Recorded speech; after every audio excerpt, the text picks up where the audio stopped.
मित्रांनो, आज छत्रपती शिवाजी महाराज जयंती आहे.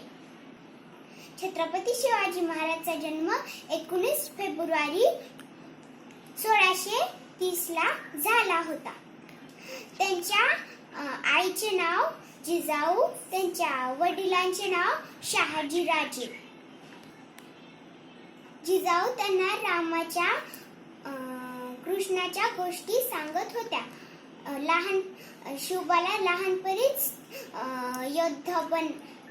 योद्धा बनायची इच्छा होती. लहानपणीच त्यांनी स्वराज्य स्थापन करण्याची शपथ घेतली. अनेक किल्ल्यांवर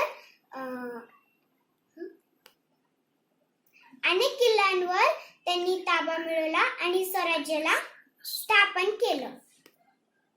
मरावे परी कीर्तिरूपी उरावे. ते आजही आपल्या मनात जिवंत आहे. शिवाजी महाराज की जय.